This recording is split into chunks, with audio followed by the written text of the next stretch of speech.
বাংলা, ঢাকা। ভূমিকম্পের মারাত্মক ঝুঁকির মধ্যে থাকা বাংলাদেশে ঘরবাড়ি দালান কোঠা কি ইট পাথরে নির্মিত হবে, নাকি ভূমিকম্প সহিষ্ণু কোনো প্রযুক্তি বদলে দেবে এর নির্মাণ কৌশল?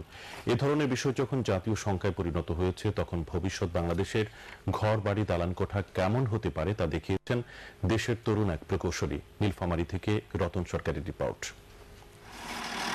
স্টিল বিল্ডিং এর কনসেপ্টে দেশে আগেই জনপ্রিয়তা পেতে শুরু করে।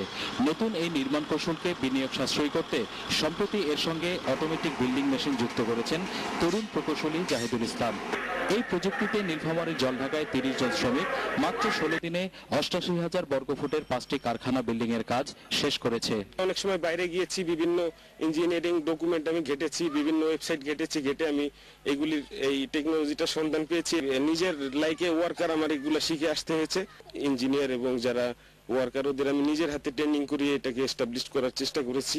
এই মেশিনে স্টিলের শীট প্রয়োজনীয় নকশা ও আকারে রূপান্তরিত করে ভবনের ছাদ তৈরি হয়। হালকা এই ছাদ ধরে রাখতে কলাম, বিম ও অ্যাঙ্গেল লাগে না।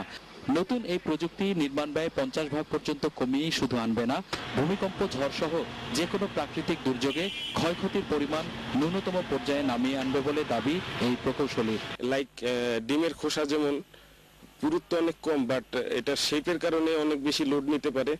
সেম টেকনোলজি এখানে ইউজ করা হয়েছে। এই স্ট্রাকচারে কলাম ইউজ করা হয় না, রাফটার, পার্লিন বা অন্যান্য কোনো এডিশনাল স্ট্রাকচারাল মেম্বার ইউজ করা হয় না, যার কারণে এর ওজন অনেক কম থাকে। বেসিক্যালি ওজন কম হওয়ার কারণে ভূমিকম্পের প্রভাব মুক্ত এই স্ট্রাকচারগুলি হয়ে থাকে।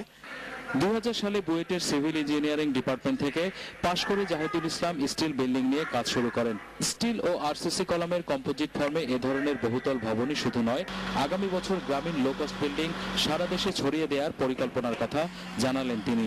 বর্তমান গভর্নমেন্ট যে ডিজিটাল বাংলাদেশের কথা বলতেছে, আমি মনে করি কনস্ট্রাকশনের এই সময় এবং কস্ট সেভিংস এই দুটাই আসলে ডিজিটাল বাংলাদেশ গড়ার জন্য একটা সহায়ক ভূমিকা পালন করবে। রতন সরকার, ATN বাংলা, নীলফামারী।